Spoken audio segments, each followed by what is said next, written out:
Sequences. Look at the pattern in the following set of numbers. The first set, 1, 3, 5, 7, and it continues. The second set, 1, 4, 9, 16, and it continues. And the third set, -12, -6, -3, -1.5, and it continues. And the last set, 1, 1, 2, 3, 5, 8, and it continues. In each of these sets of numbers, can you predict the next 3 terms? And what is the rule that gives the terms? In the first set, 1, 3, 5, 7, by careful observation, we can see that 2 is added to a term to get the next term. And the next 3 terms becomes 9, 11, and 13.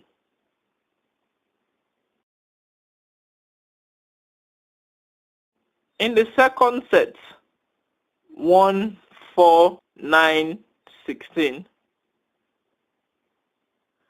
carefully studying the pattern, we can see that the numbers are derived by taking the square of consecutive numbers. 1 squared, 2 squared, 3 squared, 4 squared gives the given pattern. Therefore, the next 3 terms will be 5 squared, which is 25, 6 squared, which is 36, and 7 squared, which is 49. In the set -12, -6, -3, and -1.5,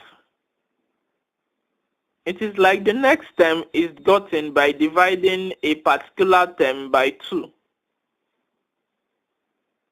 With this, we can predict that the next 3 terms will be -3/4, -3/8, and -3/16. In the last set of numbers, 1, 1, 2, 3, 5, 8, carefully studying the pattern, we see that a term is gotten by adding the previous terms. In the same vein, the next 3 terms will therefore be 13, 21, and 34.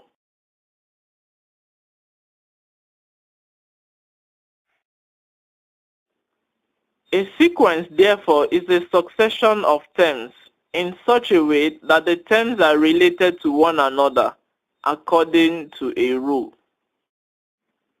Now, of course, a rule that works for a particular sequence may not work for another. A sequence is made simpler if a general term can be found. This general term is called the nth term, or written as T subscript n. The sequence 1, 3, 5, 7, and so on may be expressed as 2n minus 1, where n is a positive integer, that is 1, 2, 3, 4, 5, etc. Now from this, the first term, that is when n equals to 1, termed as T1, is equal to 2 times 1 minus 1. This gives 1. The second term, when n equals to 2, termed as T2, is given by 2 times 2 minus 1. This gives 3. The seventh term is given by 2 times 7 minus 1, and this gives 13. With this general term 2n minus 1, we can quickly find any term in the sequence if we know the position n. If we wish to find even the 100th term, that is when n equals to 100, T100 therefore becomes 2 times 100 minus 1. This gives 199. Taking an example now, find the third and eighth term of the sequence whose nth term is given as A 3 minus 5n, B n squared plus 1, C 16 times 2 raised to the power of minus n. In the first one, the general term Tn is 3 minus 5n. The third term will be gotten by putting n equals to 3. This gives T3 is equal to 3 minus 5 times 3, which is equal to minus 12. The eighth term is also gotten by substituting n equals to 8 in the general term. And we have T8 equals to 3 minus 5 times 8, which gives minus 37. In the second example, T3 is equal to 3 squared plus 1, which gives 10. And T8 equals to 8 squared plus 1, whose result is 65. In C, the third term is equal to 16 times 2 raised to the power of minus 3. And this is simplified to 16 times 1 over 8, which gives 2. The eighth term is 16 times 2 raised to the power of 8. And when we simplify, we have 16 times 1 over 256, which gives 1 over 16. The general term does make things easier. Another example. Find the difference between the 4th and the 11th term of the sequence whose nth term is given as 5 minus n squared all over 2n. Now the 4th term is equal to 5 minus 4 squared all over 2 times 4. When this is simplified, we have minus 11 over 8. The 11th term is given by 5 minus 11 squared all over 2 times 11. When this is also simplified, we have minus 58 over 11.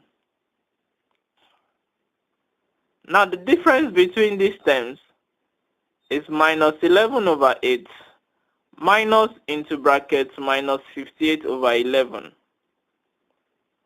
This is minus 11 over 8 plus 58 over 11. And when simplified, our final answer becomes 343 over 88. Let's now discuss arithmetic progression, abbreviated as AP. Take a look at these sequences again.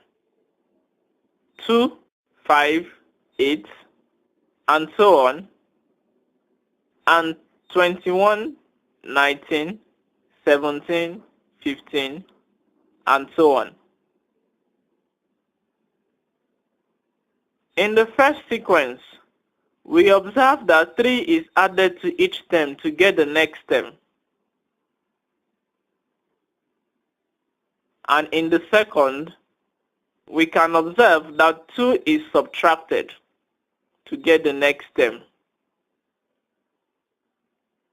Now, a sequence in which the next term is found either by adding or subtracting a common number is called an arithmetic progression.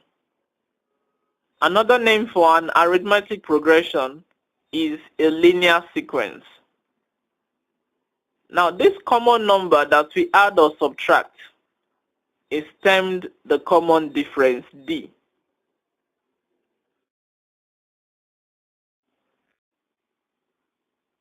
The common difference, D, is found by subtracting a term from the next term. In the sequence 5, 11, 17, 23, 29, and so on, D is equal to 11 minus 5, which is equal to 6. In general, D is the second term minus the first term, T2 minus T1, or T3 minus T2, or even T44 minus T43. The first term of an AP, that is T1, is represented by A, and the common difference by D. So in the sequence 21, 19, 17, 15, and so on, D is equal to 19 minus 21, or 17 minus 19, or 15 minus 17. This all gives the same result of minus 2.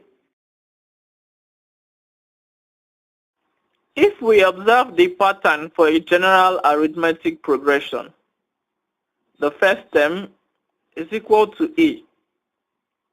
The second term is equal to A plus B. The third term is equal to A plus 2D. The fourth term is equal to A plus 3D.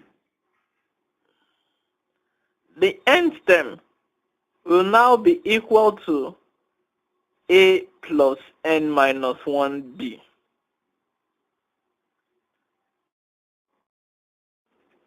Taking an example now, given the arithmetic progression 2, 7, 12, and so on, find its 8th term, 101st term, and the nth term. Since we are already told it is an arithmetic progression with first term A equals to 2, the common difference is D equals to 7 minus 2, which is equal to 5. The 8th term, using the general formula for the nth term of an AP, Tn equals to A plus n minus 1D, is given as 2 plus open bracket 8 minus 1 close bracket times 5. This is simplified to 2 plus 35, which gives 37. The 101st term, using the same general formula, is 2 plus into bracket 101 minus 1 close bracket times 5. This is equal to 502. Now the nth term will be equal to 2 plus n minus 1 times 5, which is equal to 5n minus 3. This becomes the general term for this particular sequence.